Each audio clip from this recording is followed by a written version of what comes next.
안녕하세요. 오늘 시장은 숫자가 아니라 신뢰로 흔들리고 있습니다. 연준 의장이 형사조사라는 단어와 함께 뉴스에 오르자 금값이 먼저 뛰었습니다. 사람들은 인플레이션을 계산하기 전에 규칙이 바뀌는 순간을 감지합니다. 중앙은행의 독립이 정치의 그늘로 들어가면 달러의 무게가 가벼워지고 안전자산은 가장 빠르게 반응합니다. 그런데 더 이상한 장면이 동시에 펼쳐집니다. 금이 폭등하는데도 한국 주식시장은 오히려 들썩입니다. 공포의 돈과 탐욕의 돈이 같은 화면에 잡힌 겁니다. 도대체 왜 이런 모순이 가능할까? 이 충격이 코스피를 폭등으로 밀어올릴까? 아니면 함정으로 끌고 갈까? 일요일 밤, 파월은 연준이 법무부로부터 대배심 소환장을 받았다고 공개했습니다. 쟁점은 금리나 물가가 아니라 워싱턴 본부 건물 리노베이션 비용이 25억 달러로 불어나고 그 과정에서 의회 증언의 정확성이 도마에 올랐다는 점이었습니다.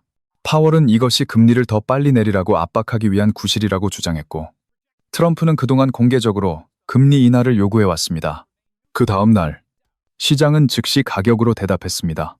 로이터는 금이 장중사 629, 94달러까지 치솟고 현물도 600달러 선을 넘어섰다고 전했습니다.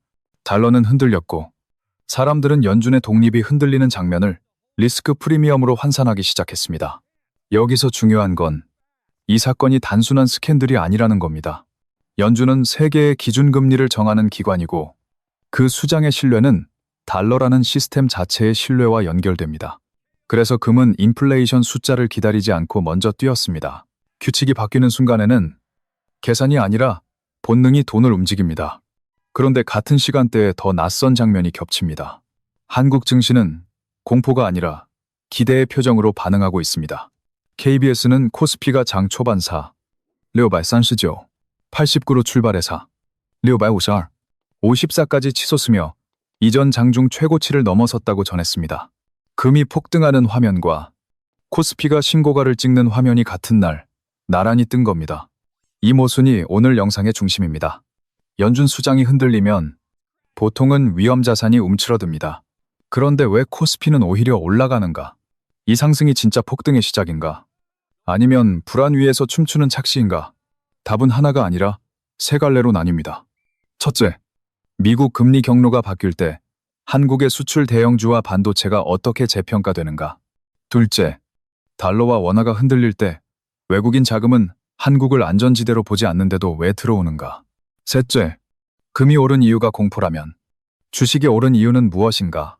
이 세 질문을 순서대로 풀면 오늘의 뉴스는 투자자가 어디에서 살아남아야 하는지를 보여주는 지도처럼 바뀝니다. 이제 이야기를 한번 비틀어야 합니다. 많은 사람들은 금이 오르면 주식은 내려야 한다고 믿습니다. 그런데 2026년 1월의 화면은 정반대였습니다. 금은 연준 신뢰의 균열에 반응했고 코스피는 금리 경로의 변화 가능성에 반응했습니다. 같은 뉴스가 두 개의 서로 다른 버튼을 동시에 눌러버린 겁니다. 첫 번째 버튼은 공포입니다. 연준 의장이 법무부 조사와 소환장이라는 단어에 묶이면 시장은 독립성을 프리미엄으로 다시 계산합니다. 그 순간 달러는 흔들리고 금은 규칙 밖의 자산이라는 이유만으로 먼저 달립니다. 두 번째 버튼은 기대입니다. 정치가 금리를 흔들 수 있다는 인식이 퍼지면 투자자들은 미래의 금리 인하 확률을 앞당겨 가격에 반영합니다. 금리 인하 기대는 성장주와 수출 대형주에 산소를 공급합니다. 여기서 한국 시장이 들어옵니다. 한국은 안전지대가 아니라 파도가 세질수록 서핑을 잘하는 사람에게 보상이 커지는 시장입니다. 그래서 외국인 자금은 완전히 도망가지 않고 오히려 특정 섹터로 집중합니다. 이 집중의 핵심은 반도체입니다. 삼성전자 5,930, SK하이닉스 660, 그리고 장비와 후공정으로 연결된 한미반도체 42,700 같은 종목은 미국 금리의 방향이 바뀔 때 한국 시장의 레버처럼 움직입니다. 이 구조를 이해하려면 공장 건설을 치킨에 비유하면 쉽습니다. 치킨 한 마리를 사 먹는 건 당장 배를 채우는 소비입니다. 하지만 반도체 공장을 짓는 건 처음부터 돈이 크게 드는 시작 비용입니다. 금리가 높으면 그 시작 비용이 더 무겁게 느껴지고 금리가 내려갈 것 같으면 그 무게가 갑자기 가벼워집니다. 그래서 금리 기대가 바뀌는 순간 반도체 같은 자본 집약 산업의 밸류에이션이 먼저 움직입니다. 문제는 여기서부터입니다. 이 상승이 폭등으로 이어질지 함정으로 바뀔지는 세 개의 도미노가 어떤 순서로 쓰러지느냐에 달려 있습니다. 첫째, 미국의 정책 신뢰가 회복되는가, 정치적 압박이 더 거세지는가. 둘째, 달러와 원화의 변동성이 커질 때 외국인 자금이 한국을 떠나는가, 아니면 한국의 실적과 업황을 근거로 남는가. 셋째, 반도체의 실적이 실제로 따라오는가, 기대만 앞서 달리는가. 이 세 도미노가 같은 방향으로 쓰러지면 코스피는 더 빠르게 밀어 올려질 수 있습니다. 하지만 하나라도 반대로 쓰러지면 시장은 폭등 대신 급락과 되돌림을 반복하는 롤러코스터가 됩니다. 그래서 오늘의 결론은 단순히 코스피가 오르느냐 내리느냐가 아닙니다. 누가 공포의 돈을 잡고 있고 누가 기대의 돈을 끌고 가는지, 그 힘의 줄다리기를 읽는 싸움입니다. 이 장면의 주인공은 금이 아니라 권력입니다. 첫째는 트럼프입니다. 그는 선거 유세에서 금리 인하를 공개적으로 압박해왔고, 연준을 향한 공격은 정책 논쟁이 아니라 통제권 싸움의 성격을 봅니다. 둘째는 법무부입니다. 워싱턴 연방검찰과 행정부의 결이 맞아떨어지는 순간 시장은 연준의 독립성을 제도 문구가 아니라 현실의 힘으로 다시 평가합니다. 셋째는 백악관 경제참모들입니다. 케빈 해싯은 조사 지지 입장을 내비치며 동시에 독립을 존중한다고 말했고, 이중 신호는 시장에 더 큰 노이즈를 남깁니다. 넷째는 한국의 기업들입니다. 삼성전자 5,930, SK하이닉스 660 같은 대형주는 미국 금리의 방향이 바뀔 때 가장 먼저 재평가되는 레버입니다. 특히 오늘은 SK하이닉스가 19조 원 규모의 첨단 패키징 공장 투자 계획을 내놓으며 AI용 HBM 수요를 정면으로 겨냥했습니다.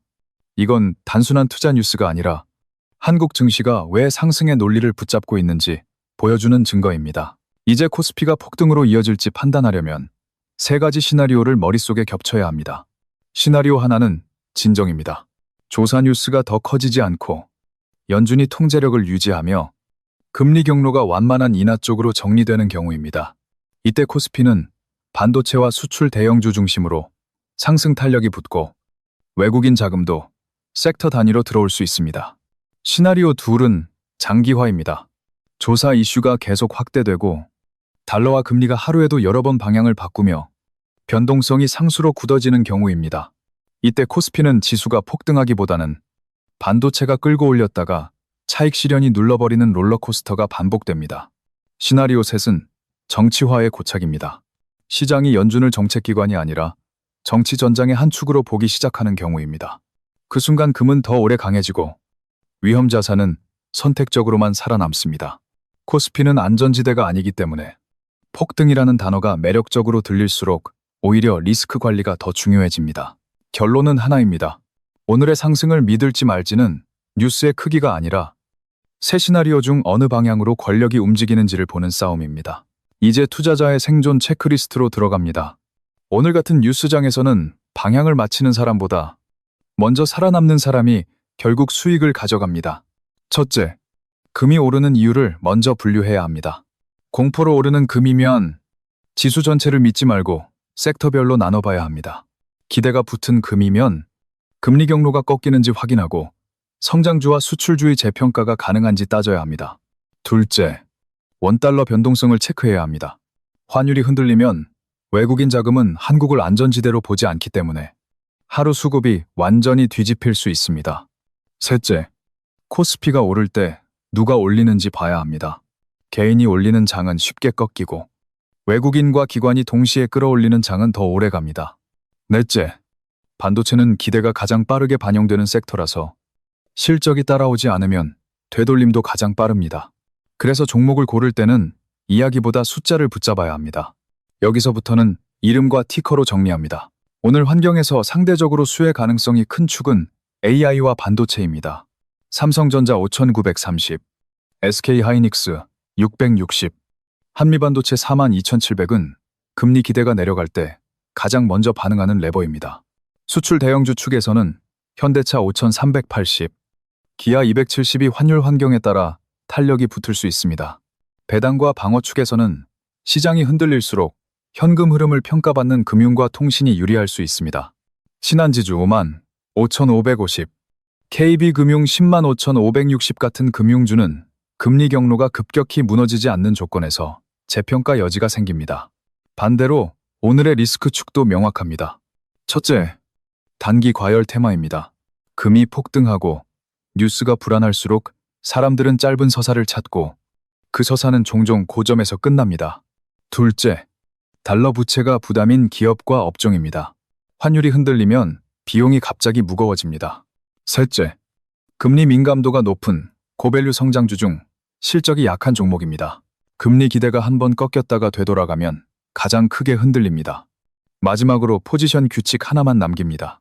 지수가 좋아 보이는 날일수록 종목을 늘리기보다 기준을 늘려야 합니다.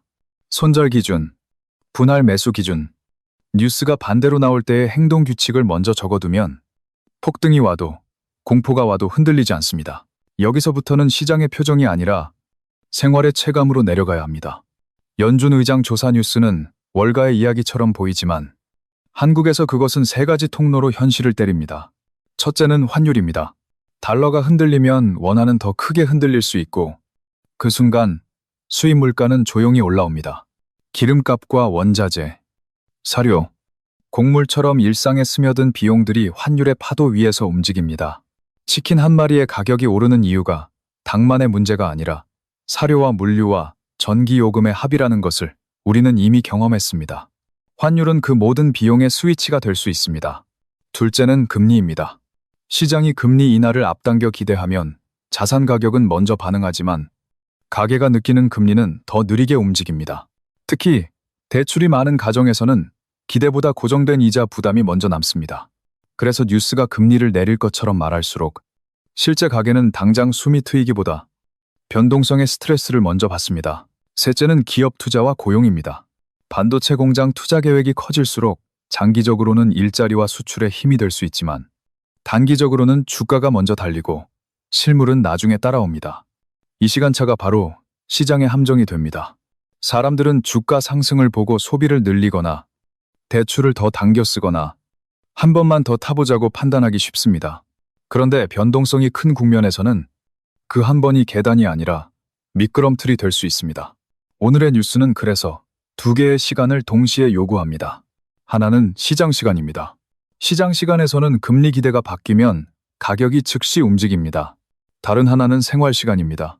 생활 시간에서는 월급과 물가와 이자가 천천히 움직이고 그 사이에 불안이 쌓입니다. 이 지점이 균열의 시작점입니다. 연준의 권위가 흔들리는 장면은 세계의 돈이 어디로 피하는지 보여주지만 동시에 각 나라의 가계가 무엇을 줄여야 하는지 강요할 수 있습니다. 그래서 코스피가 신고가를 찍는 날에도 내 통장 잔고는 가벼워질 수 있습니다. 우리가 봐야 할 핵심은 이겁니다.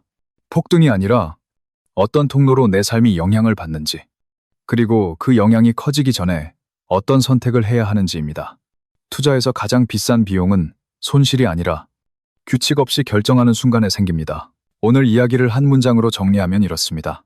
금의 폭등은 숫자의 뉴스가 아니라 신뢰의 뉴스였고, 코스피의 강세는 공포 속에서도 기회를 찾는 돈의 본능이었습니다. 하지만 두 화면이 동시에 뜨는 날일수록 투자자는 한 가지를 더 확인해야 합니다. 상승이 진짜 힘인지 아니면 변동성이 만든 착시인지입니다. 신뢰가 흔들리는 국면에서 시장은 늘 빠르게 과장됩니다. 금은 공포를 과장하고 주식은 기대를 과장합니다. 그래서 가장 위험한 순간은 가격이 아니라 감정이 앞설 때입니다. 오늘의 체크포인트는 세 가지로 끝낼 수 있습니다. 첫째, 연준 이슈가 진정되는지, 정치화가 고착되는지, 그리고 시장이 어느 쪽을 프리미엄으로 계산하는지 매일 확인해야 합니다. 둘째, 원달러 환율과 미국 금리의 변동성이 줄어드는지 아니면 더 커지는지 봐야 합니다. 변동성이 줄면 코스피의 상승은 넓어지고 변동성이 커지면 코스피의 상승은 좁아집니다. 셋째, 반도체와 수출 대형주의 상승이 실적과 업황으로 뒷받침되는지 체크해야 합니다. 삼성전자 5930, SK하이닉스 660 같은 종목은 방향을 잡아주지만 시장의 속도를 보장하지는 않습니다. 오늘의 결론은 폭등을 예언하는 것이 아니라 생존을 설계하는 것입니다. 포지션을 크게 하기 전에 기준을 먼저 세우고 분할 매수와 손절 규칙을 먼저 적고 뉴스가 반대로 나와도 흔들리지 않을 행동을 준비하는 것. 그게 이 국면에서 돈을 지키는 방식입니다. 그리고 마지막으로 하나만 더 기억하면 됩니다. 권력이 통화를 흔들기 시작할 때 돈은 항상 가장 먼저 도망칠 곳과 가장 먼저 베팅할 곳을 동시에 찾습니다. 우리는 그 사이에서 어느 쪽이 내 삶을 보호하는지 선택해야 합니다.